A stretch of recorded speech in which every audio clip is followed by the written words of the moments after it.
Good morning church. Praise Lord. परमेश्वर की उपस्थिति में आप सभी का स्वागत है। चलिए आइए हम सब लोग प्रार्थना करेंगे परमेश्वर से, उसकी अगुवाई को, उसके प्रेजेंस को मांगेंगे। हमारे जीवित, हमारे खुदा, हमारे जलाली पिता परमेश्वर, हमारे सर्वशक्तिमान पिता परमेश्वर, हम आपको धन्यवाद करते हैं पिता परमेश्वर, इस सुंदर से समय के लिए, इस अद्भुत समय के लिए पिता परमेश्वर, जो आपने हमारे साथ जोड़ा है पिता परमेश्वर। इस चीज को पिता परमेश्वर हम आपके लिए आपको धन्यवाद करते हैं पिता परमेश्वर। आप सबको लेकर आए पिता परमेश्वर, सही सलामत आपने कवरिंग दी पिता परमेश्वर। हम आपको धन्यवाद करते हैं। जो लोग आ रहे हो रास्ते में पिता परमेश्वर, सबको सही सलामत लेकर आना पिता परमेश्वर, ऐसे हम प्रार्थना करते हैं पिता परमेश्वर। आज का जो भी समय रहेगा पिता परमेश्वर, आपकी प्रेजेंस को मांगते हैं पिता परमेश्वर। आप हमारे हृदय में पिता परमेश्वर अपनी प्रेजेंस रखना पिता परमेश्वर, कहीं मन भटकने ना पाए पिता परमेश्वर, ऐसे हम प्रार्थना करते हैं। खुदावन प्रार्थना करते हैं पिता परमेश्वर, जो भी हम आराधना करेंगे पिता परमेश्वर, वो आराधना आपको भाने पाए पिता परमेश्वर, वो आराधना दिल से और आनंद के साथ हो पिता परमेश्वर। हमारे मन को पिता परमेश्वर एक जगह एकत्रित करना पिता परमेश्वर, आपकी ओर रहे पिता परमेश्वर। हम प्रार्थना करते हैं पिता परमेश्वर, जो भी आज का संदेश है पिता परमेश्वर, पास्टर जी के द्वारा जो भी आपने रखा है पिता परमेश्वर, हमारे दिल और दिमाग को खोलना पिता परमेश्वर, वो संदेश पिता परमेश्वर हम ग्रहण करने पाए पिता परमेश्वर, और अपने जीवन में पिता परमेश्वर उसको लागू करें पिता परमेश्वर।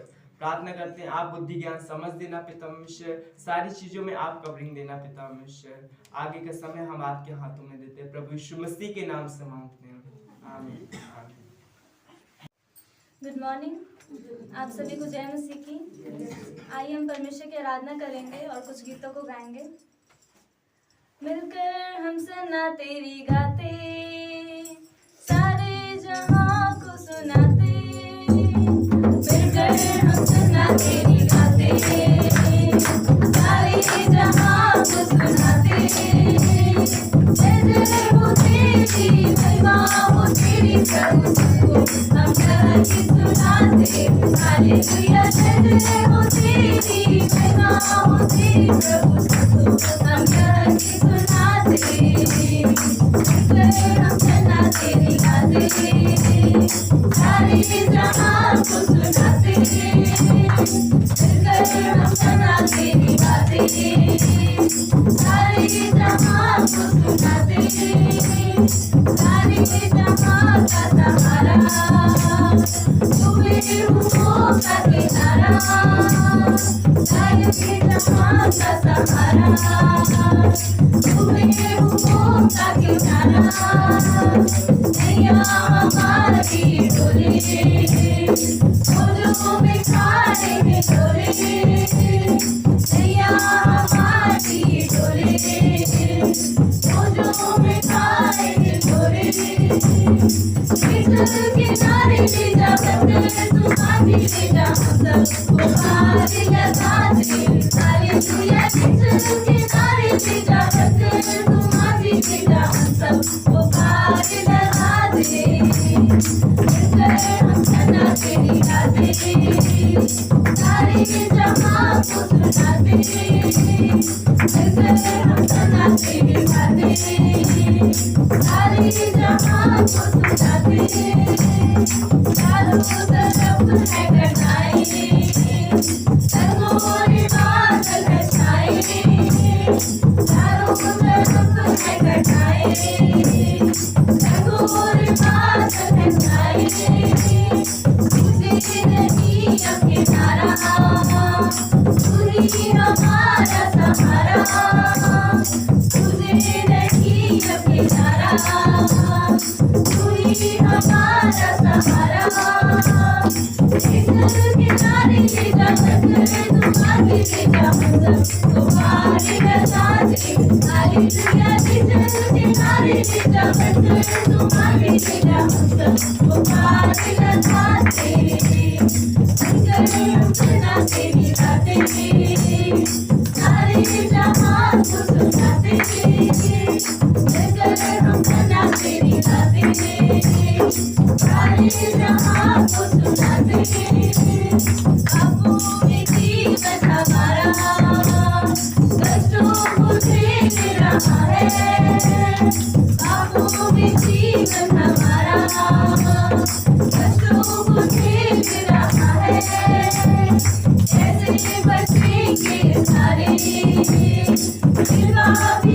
जीवन हमारे कैसे ये बचेंगे सारे, ये बाकी जीवन हमारे तू ही हमारी आशा, तू ही हमारा राजा, हम सबको पार लगा दे। हालेलुया, तू ही हमारी आशा, तू ही हमारा राजा, हम सबको पार लगा दे। चलकर हम बना तेरी गाते, सारे जहां को सुनाते, चलकर हम बना तेरी गाते, सारे जहां को सुनाते। जय हो तेरी महिमा हो तेरी प्रभु, सबको हम यह गीत सुनाते। हालेलुया, जय हो तेरी महिमा हो तेरी प्रभु, सबको हम यह गीत सुनाते। जिंदगी बदल गई जब से मसीह को पाया है, खिल गई है कलियां नई, यीशु बहार लाया है। जिंदगी मेरी बदल गई जब से मसीह को पाया है, खिल गई है कलियां नई, यीशु बहार लाया है। जीवन है क्या कल ही वो करता, जिसने है जाना होगा क्या करता। जीवन है क्या कल ही वो करता, जिसने है जाना होगा क्या करता। घड़ियां सुनहरी फिर ना लौटेगी, घड़ियां सुनहरी फिर ना लौटेगी, पूरी और जीवन बुलाया है। जिंदगी मेरी बदल गई जब से मसीह को पाया है, खिल गई है कलियां नई, यीशु बहार लाया है। मार्ग में हमारे वो दर्शन रहेगा, कदम डगमगाए हाथ को थामेगा। मार्ग में हमारे वो दर्शन रहेगा, कदम डगमगाए हाथ को थामेगा। भटके हूँ हमको राह दिखाने, भटके हूँ हमको राह दिखाने, इस धरती पर वो आया है। जिंदगी मेरी बदल गई जब से मसीह को आया है, खिल गई है कलियां नई, यीशु बहार लाया है। जीवन की रोटी और अमृत तुझको, ऐसी भरपूरी से देता हूँ हमको। जीवन की रोटी और अमृत तुझको, ऐसी भरपूरी से देता हूँ हमको। प्रभु बहाकर बाप हमारा, प्रभु बहाकर बाप हमारा, प्यारे प्रभु ने उठाया है। जिंदगी मेरी बदल गई जब से मसीह को पाया है, खिल गई है कलियां नई, यीशु बहार लाया है। जिंदगी बदल गई जब से मसीह को पाया है, खिल गई है कलियां नई, यीशु बहार लाया है। हाँ प्रभु जी, हमारी ज़िंदगी पिता परमेश्वर आपने बदली है प्रभु। हाँ प्रभु जी, धन्यवाद देते हैं पिता परमेश्वर। आप जो वादा करते हो पिता, आप पूरा करते हो अपने समय में पिता परमेश्वर। हर दिन को पिता परमेश्वर आप खूबसूरत बनाते हो पिता परमेश्वर हमारे लिए पिता। हाँ प्रभु जी, हर चीज़ हर काम पिता परमेश्वर आपके समय में पूरा होता है प्रभु जी। हाँ प्रभु जी, आप पिता परमेश्वर, आपको पिता परमेश्वर हमारे सारे भजन भाई पिता परमेश्वर, हम पिता परमेश्वर धन्यवाद देते पिता परमेश्वर। आपके समय में हर चीज़ पूरे होने पाती है, इसके लिए पिता परमेश्वर हम आपका धन्यवाद देते हैं। आपने हमारी ज़िंदगी को बदला है पिता परमेश्वर। आप ही जीवन की रोटी हो पिता परमेश्वर, आप ही अमृत जल हो पिता परमेश्वर हमारे लिए पिता। धन्यवाद देते पिता। तेरे समय में, तेरे समय में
आपका समय सुंदर है यीशु मसीह। आप अपने समय में हमारे जीवन में कार्य करते हैं पिता। आप हमारे जीवन को खूबसूरत बनाते हैं यीशु मसीह। आप ही योग्य है पिता, आपके जैसा कोई नहीं है पिता। हम आपकी आराधना करते हैं यीशु मसीह। आप सबसे महान है पिता, सबसे पवित्र नाम है यीशु मसीह आपका पिता। हम आपके दिल से आराधना करते हैं यीशु मसीह, आपको महिमा देते हैं पिता, धन्यवाद देते हैं यीशु मसीह। योग्य केवल तू, योग्य केवल तू, योग्य केवल तू ही प्रभु, मेरे प्रभु यीशु। पवित्र केवल तू, हालेलुया। पवित्र केवल तू, हालेलुया। पवित्र केवल तू ही प्रभु, मेरे प्रभु यीशु। आदर और महिमा हो तेरी, आदर और महिमा हो तेरी,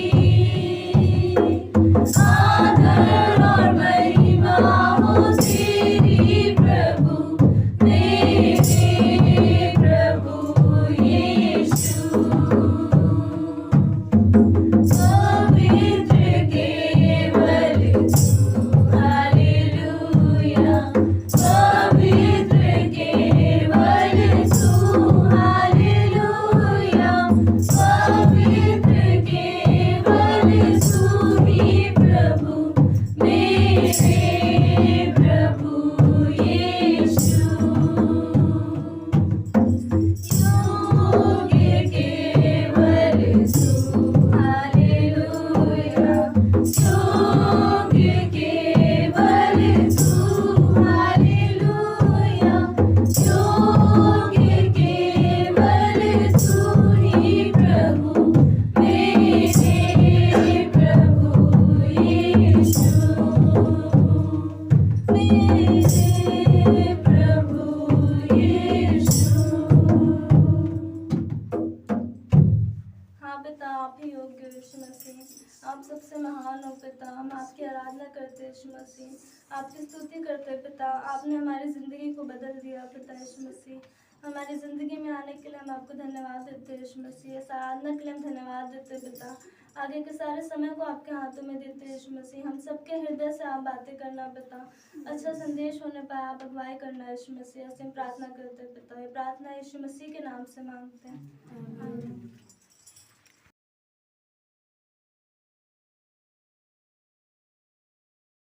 चाहे घोर अंधेरों ने हो मुझे घेरा, सूनी राहों पे हूँ मैं अकेला। चाहे घोर अंधेरों ने हो मुझे घेरा, सूनी राहों पे हूँ मैं अकेला।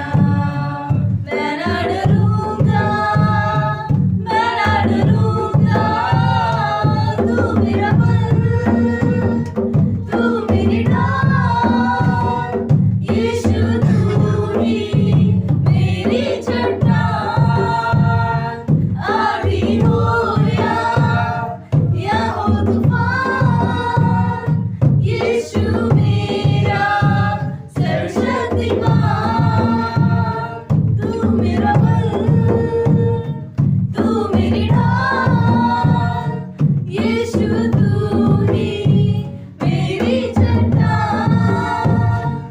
आंधी हो या हो तूफान, यीशु मेरा सर्वशक्तिमान। निराशाओं ने हो जब घेरा, उलझनों में पड़ा मन मेरा। निराशाओं ने हो जब घेरा,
तो परमेश्वर की महिमा हो आज के इस समय के लिए।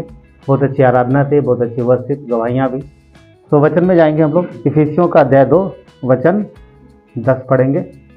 इफिसियों का अध्याय 2 वचन 10। कोई पढ़ो उधर से जोर से।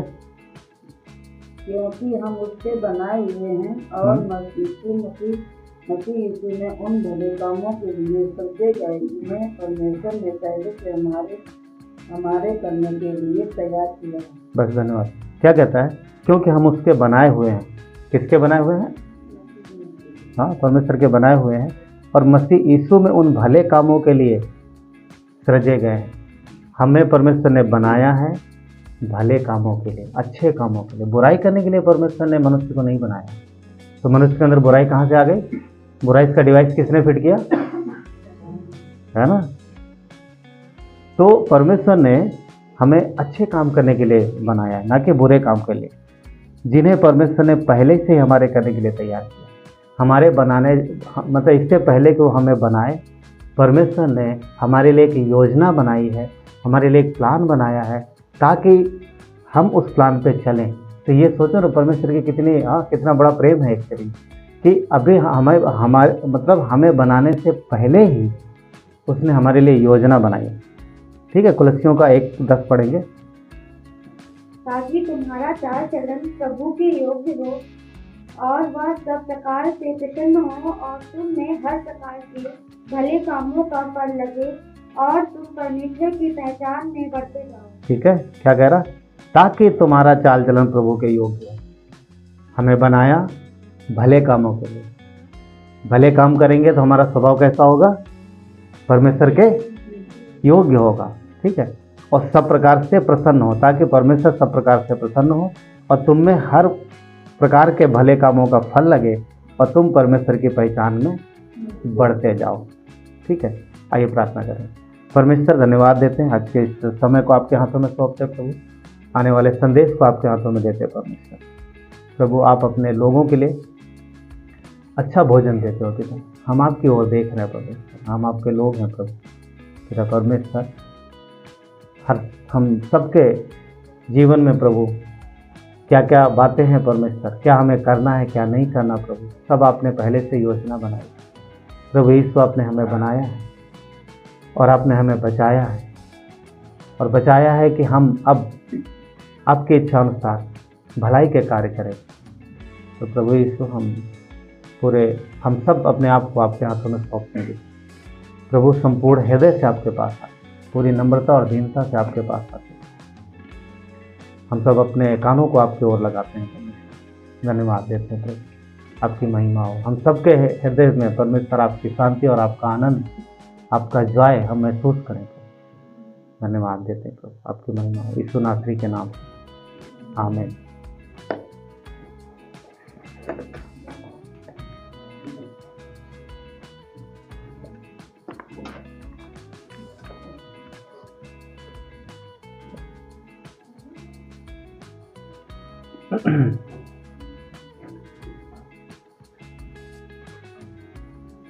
दो भाइयों में बंटवारा हुआ। दो भाइयों में बंटवारा क्या हुआ? पिता की संपत्ति के बाद संपत्ति का बंटवारा हुआ और उनके पास कुछ ज़मीन थी और दोनों भाइयों में ज़मीन बांटी गई और उनकी जो ज़मीन थी ज़्यादा उपजाऊ ज़मीन नहीं थी, थोड़ा बहुत ही कुछ ना कुछ थोड़ा बहुत जो है फसल होती थी।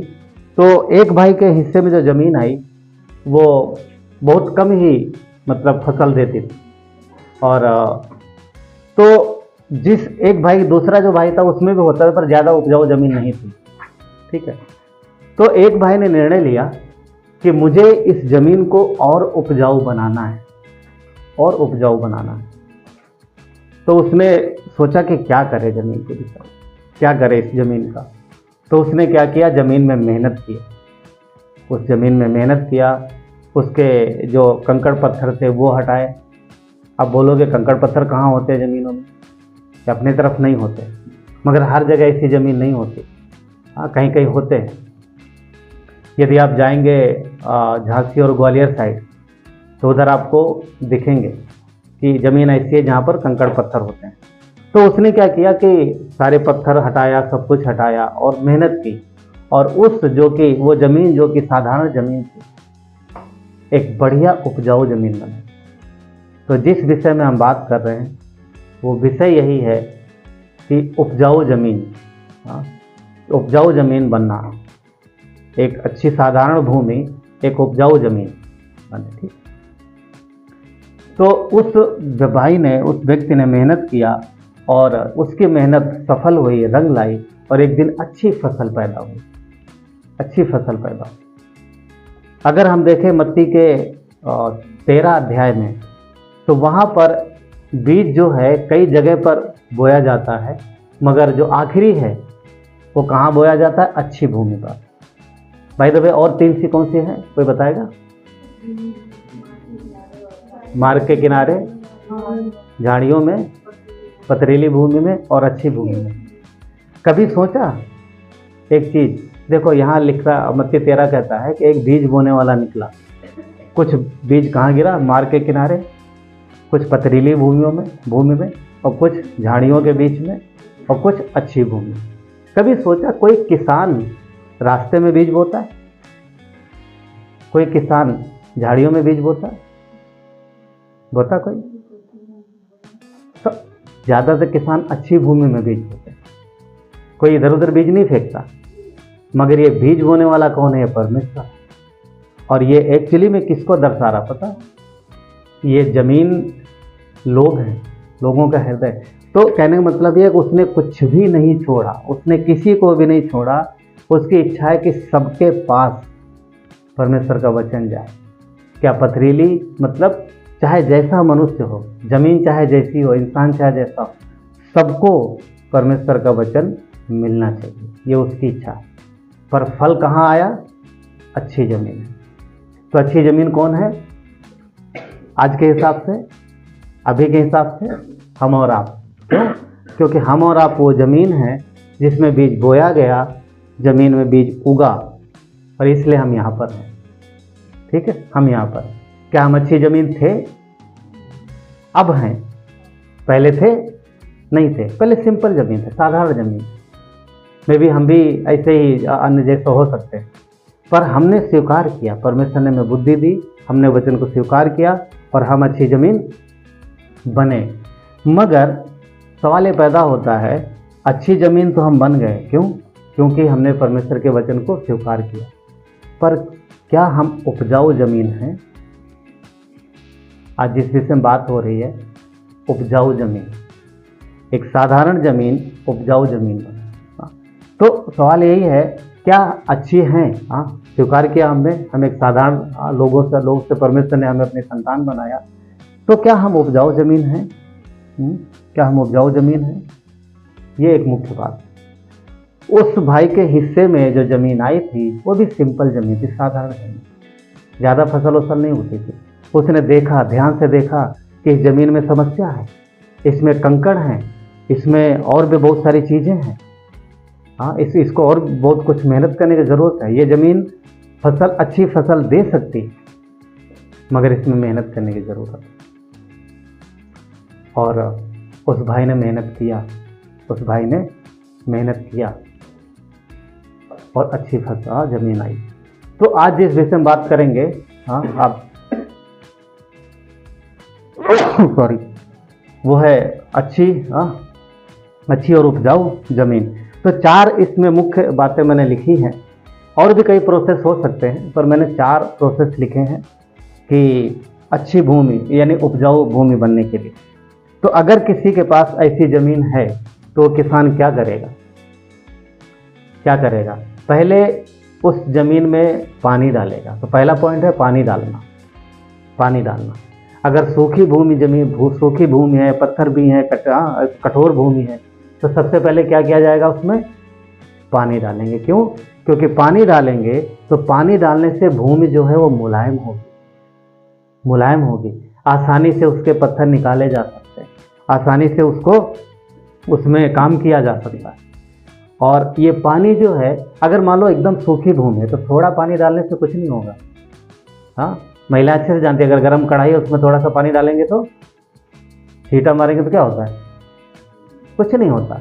आपने देखा हो कई बार जब गर्मियों के दिनों में तेज गर्मी में खूब धूप हो रही, सब कुछ हो रहा और थोड़ी सी बारिश हो जाती है, हाँ, तो क्या होता है, अरे और गर्मी निकलती है ऊपर से, और वो ऐसा पड़ता है जैसे कढ़ाई में पानी पड़ता है ना, उस तरीके से वो बारिश होती है।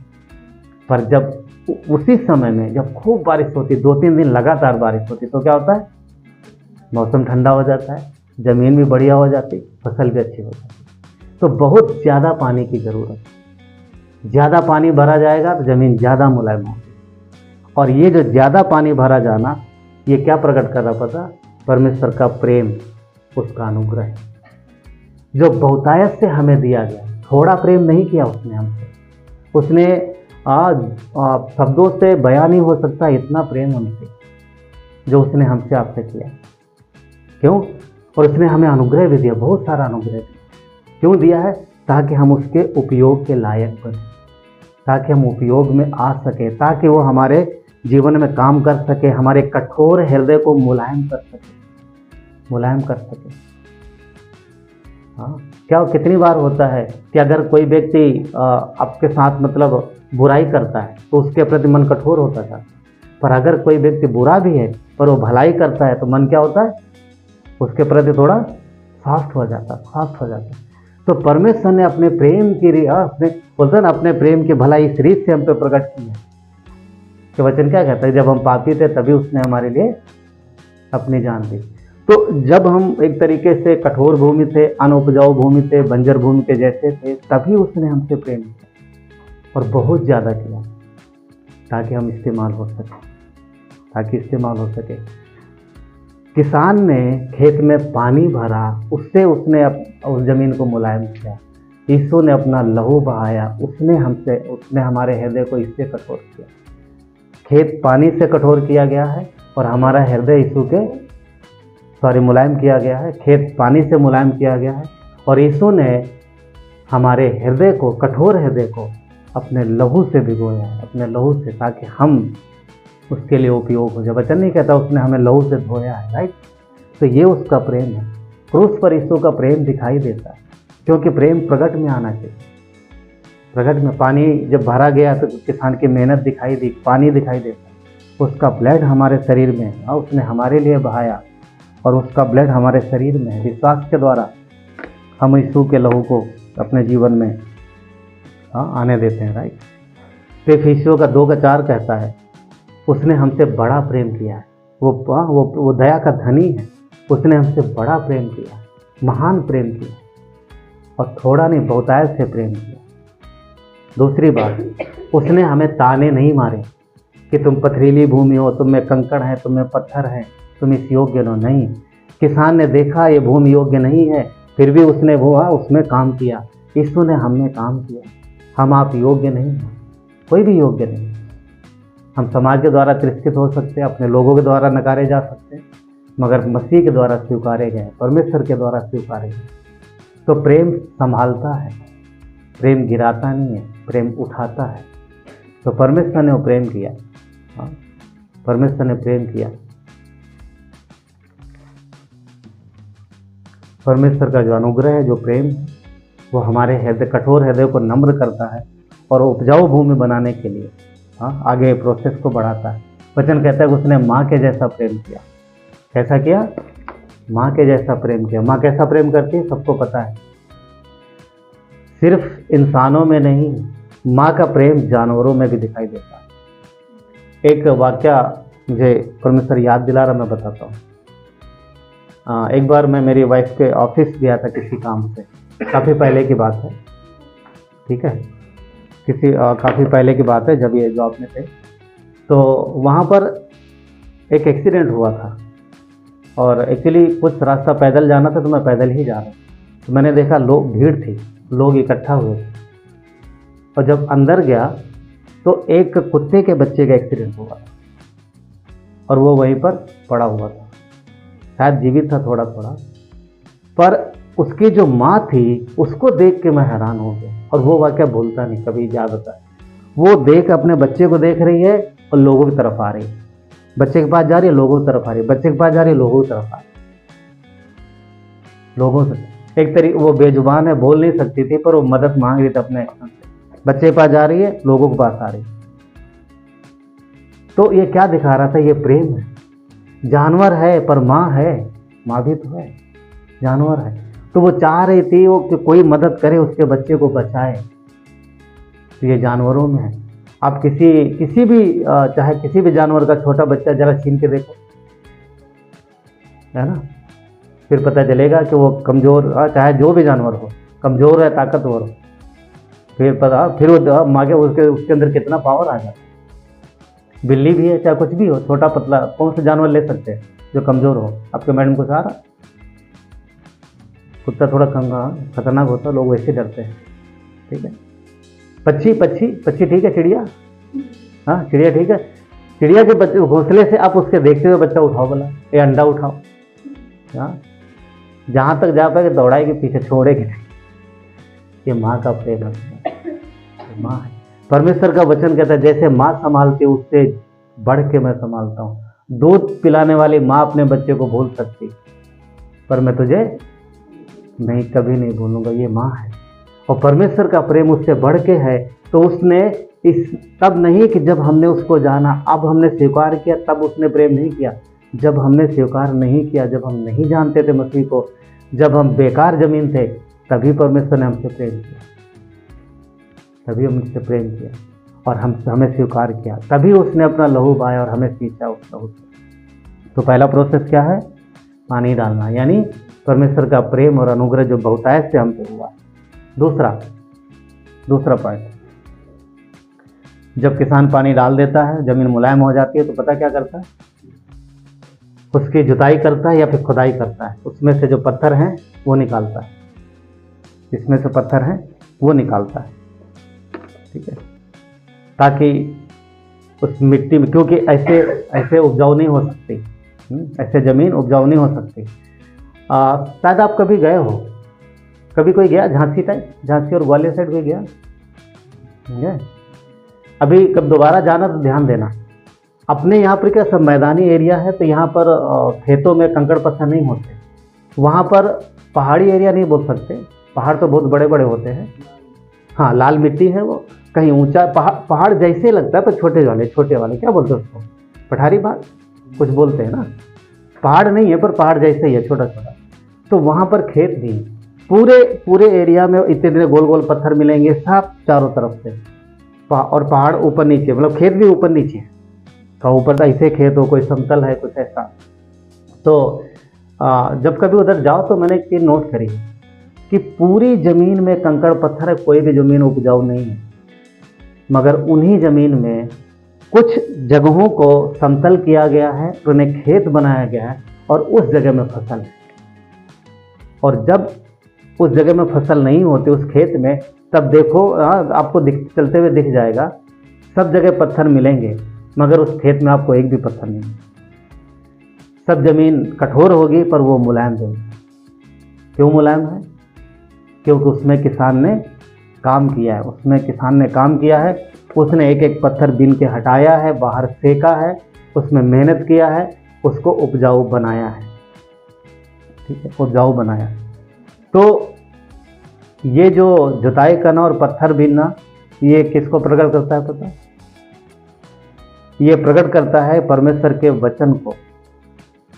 परमेश्वर का वचन जो हमारे जीवन में परमेश्वर जो हमें देता है, जिसे हमें लागू करना। जब हल चलता है तो जमीन क्या करती है? जमीन जब हल चलता है तो जो भी होता है सब खोद देता है, हाँ खोद देता है, और जो भी अत्थर पत्थर सब बाहर आ जाते हैं, उनको उठा के बाहर फेंकते। तो परमेश्वर का वचन ऐसे ही है हमारे जीवन में, जब जाएगा तो जितनी बुराइयां हैं उन सबको बाहर निकाले, क्योंकि वचन ही तो बताता है कि हमें क्या करना और क्या नहीं करना। वचन ही तो बताता है हमारे अंदर कितनी अच्छाई कितनी बुराई भरी। हालांकि मसीह ने बुराई देखी नहीं, उसने बहुत प्रेम किया। तो परमेश्वर का वचन दोधारी तलवार के जैसा है। क्या कहता है? जब गूदा और गांठ को काटता है। इब्रानियों का 4:12, ठीक है। क्या कहता है? वचन प्रबल है, वचन जीवित है और प्रबल है और दोधारी तलवार।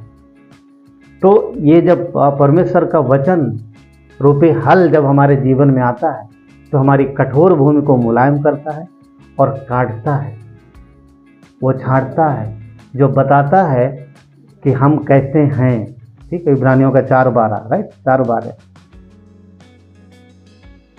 वचन हमारी हृदय रूपी कठोर जमीन को तोड़ देता है और मुलायम करता है और उपजाऊ बनाने के योग्य बारीक और महीन करता है। कभी खेत में आपको इतने बड़े बड़े ढेले वाले खेत में फसल, ढेला बोलते हैं ना, बराबर शब्द, अच्छा शब्द, इतने बड़े बड़े पत्थर पड़े, इतने बड़े बड़े ढेला, कोई फसल बोएगा? हाँ सुमित, कभी देखा ऐसा? एकदम बारीक होती है मिट्टी, बारीक और मुलायम, और मुलायम होती, मुलायम मतलब आप उसमें उंगली डालोगे तो चली जाएगी, मुलायम होती है। ऐसी जगहों पर फसल बोई जाती है, कठोर जमीन पे नहीं। तो हाँ, जैसे किसान मिट्टी को तोड़ता है, जोताई करेगा, फिर उसके ऊपर क्या बोलते हैं वो जो वैसे मतलब उसको बराबर करने के लिए चलाते हैं, कोई बताएगा? जोताई के बाद क्या बोलते हैं?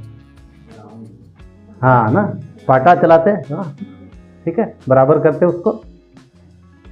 तो उससे क्या होता है कि वो टूटते हैं और फिर जुताई करेंगे, फिर करेंगे, तो ऐसा मुलायम करते हैं जमीन को।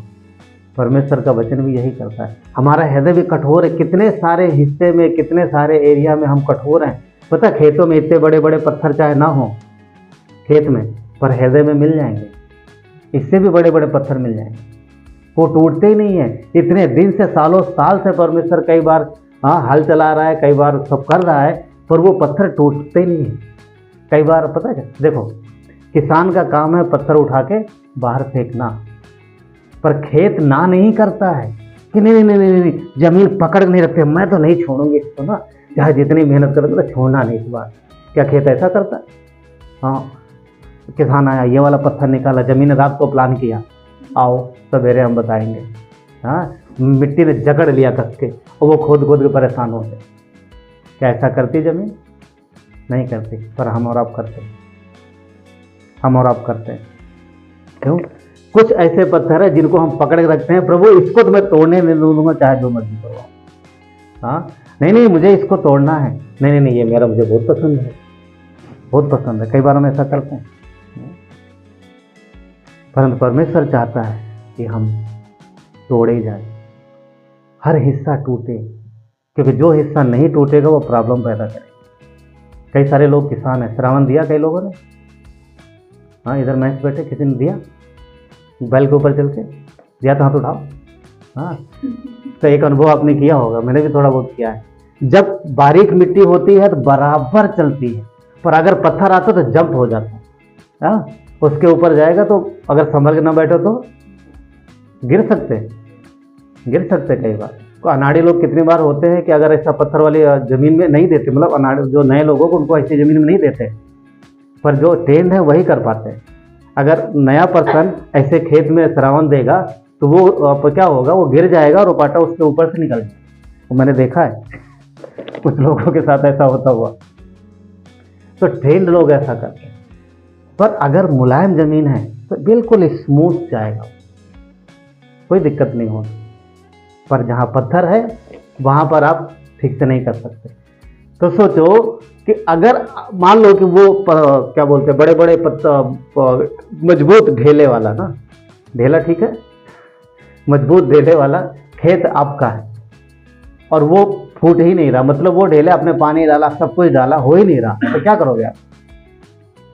उदाहरण बता, निराश हो गए, थक हार जाओगे, अरे यार कौन सा खेत मिल गया हमको, पता नहीं कैसी मिट्टी है, इसमें तो खेती नहीं हो सकती, इसको छोड़ो कुछ और को जाएंगे, इसको छोड़ दो कुछ और करेंगे। कब तक करेगा इंसान? वो फूट ही नहीं रहे, मिट्टी है पर पत्थर से भी ज़्यादा मजबूत, ना पानी से पिघल रही, ना किसी चीज़ से टूट रही। अगर ऐसी मिट्टी है तो फिर क्या करेगा किसान? नहीं बोएगा उस साल से, निराश हो जाए।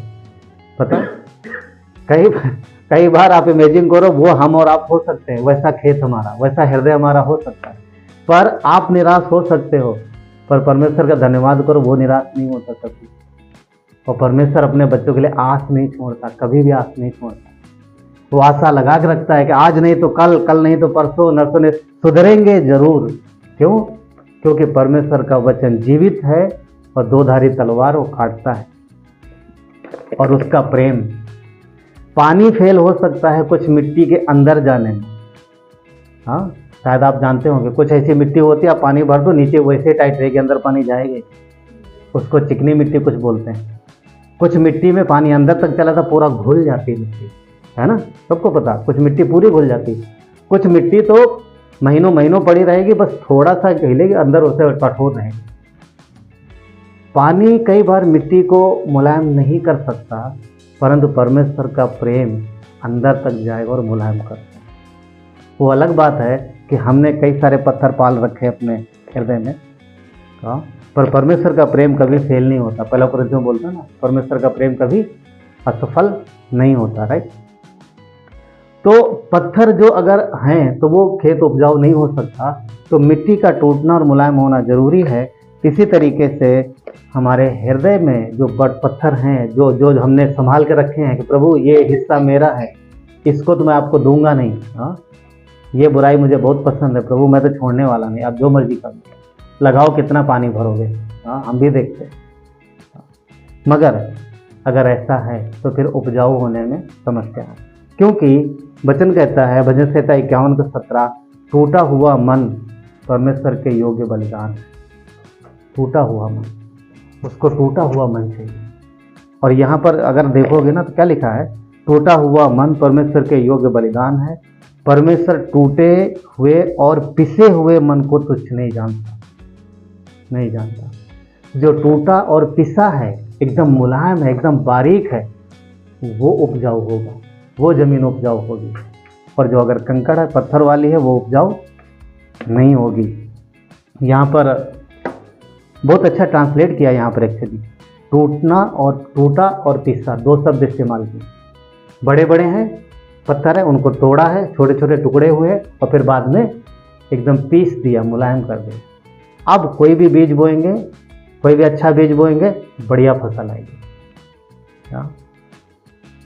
और यहाँ जो क्या लिखा है कि टूटा हुआ मन, मन के विषय में जो शब्द हैं, इंग्लिश में एक्चुअली KJV बाइबल ऐसा कहती है, मन के लिए दो शब्द बोलती है, स्पिरिट एंड माइंड, और दूसरा जो शब्द है वो है हार्ट। तो मन इधर रहता है और हृदय इधर है। विचार, सोचने विचार करने की क्षमता इधर है, पर इसको दिमाग को ये चलाता है, हार्ट चलाता है। कितने लोग बोलेंगे नहीं, हार्ट को दिमाग चलाता है। दिमाग में बुद्धि है, समझ है, सब कुछ है, पर चलाता हृदय है। बोलते ना, जिधर मन लग जाता है आदमी जानबूझ करके जाएगा, उधर जाएगा और वो गलती करेगा। जानता है ये गलत है, फिर भी वो करता है। क्यों? क्योंकि हृदय चलाता है। इसीलिए यीशु ने बोला, हिंदी बाइबल क्या कहता है, मन फिराओ, पर इंग्लिश बोलता है चेंज योर हार्ट, अपने हृदय को बदलो। तो हृदय में बड़े बड़े पत्थर हैं और परमेश्वर कहता है कि मैं उन्हें तोड़ूंगा, मुझे उन्हें तोड़ना नहीं, बारीक करना, ताकि क्या हो, फसल उपजे। ये जरूरी है ना, फसल उपजे। तो बहुत बढ़िया शब्द लिखा है इंग्लिश में, टूटने के लिए तो पीसेज है, और जो पिसा वो शब्द वही आता है, क्रैश ना, इंग्लिश में क्या बोलते हैं उसको, पिसने को। क्रैश मतलब बारीक बारीक, एकदम महीन कर दिया।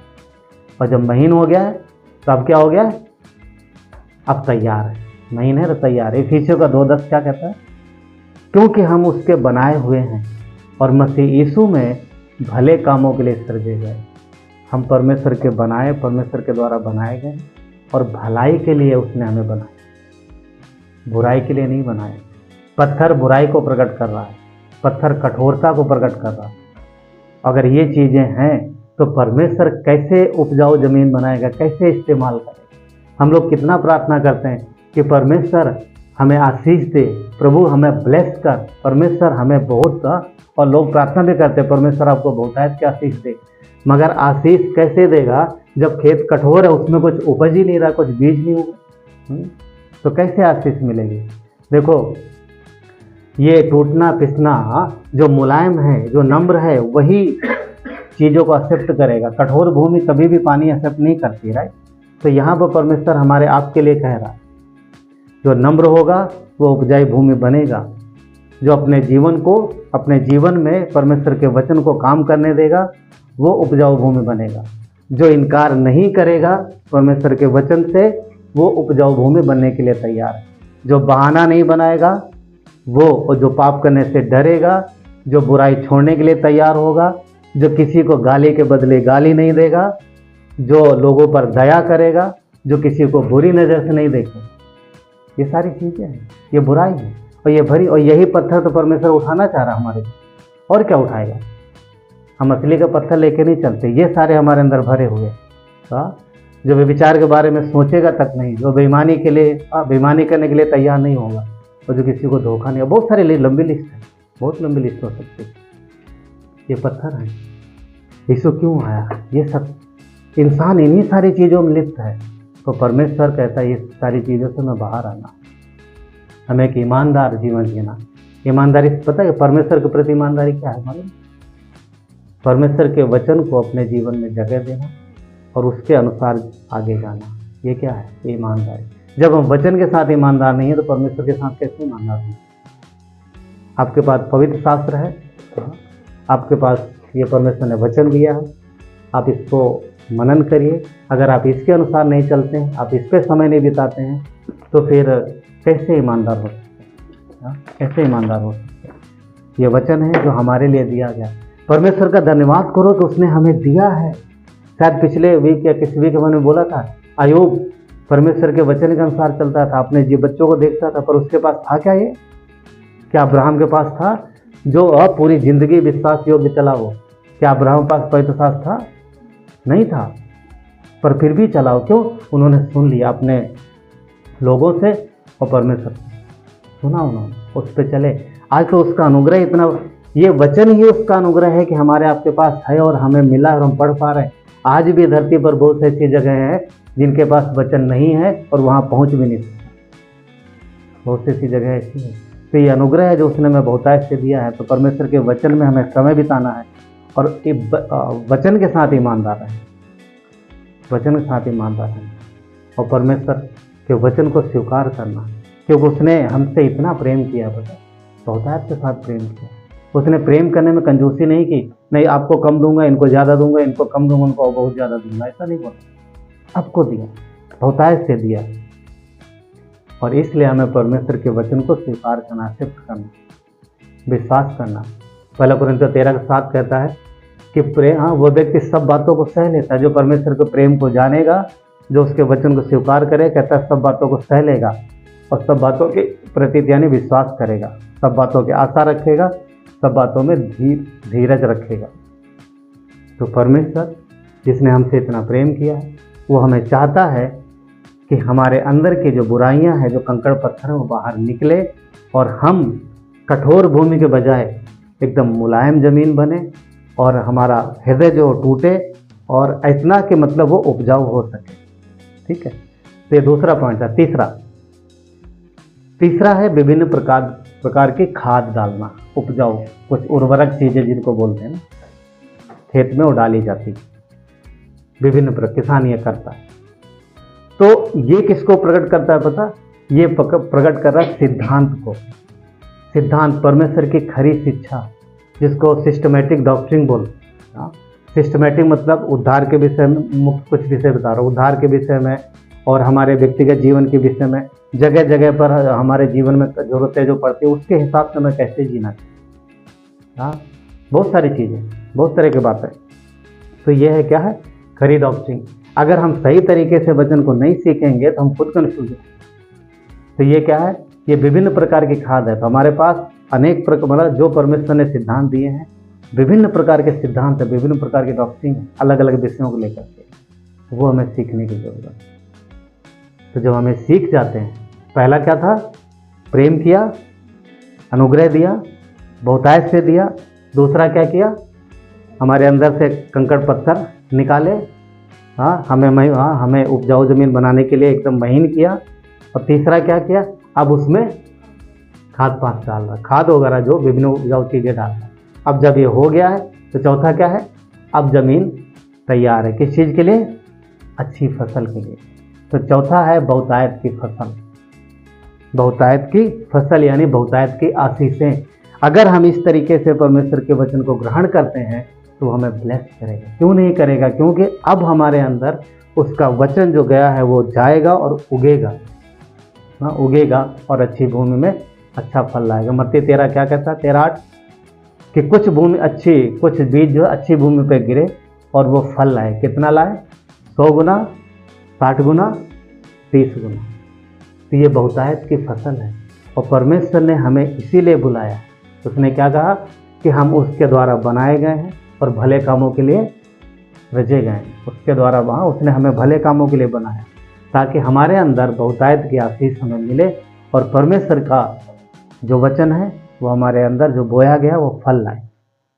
फल लाए। तो ये एक बात, क्योंकि उसने हमें स्वीकार किया। हम अच्छी भूमि नहीं थे पर फिर भी उसने हमें स्वीकार किया, अच्छी भूमि बनाया और वो चाहता है कि हम उपजाऊ भूमि भी बने। वजह से 21:6 कहता है, क्योंकि तूने उनको सर्वदा के लिए आशीषित किया है, तू अपने सम्मुख उनको हर्ष और आनंद से भर देता है। तो जब हम परमेश्वर के साथ, परमेश्वर की इस तरीके जो शिक्षा है कि इस तरीके से हम चलते हैं, उसको अपने हृदय में काम करने देते हैं, तो हमें बहुतायत की आशीष देता है। परमेश्वर चाहता है कि हम उपजाऊ ज़मीन बने, मतलब हम उपजाऊ ज़मीन बने। क्या किसी विशेष व्यक्ति को चाहता है या हर एक को चाहता है? हर एक को चाहता है।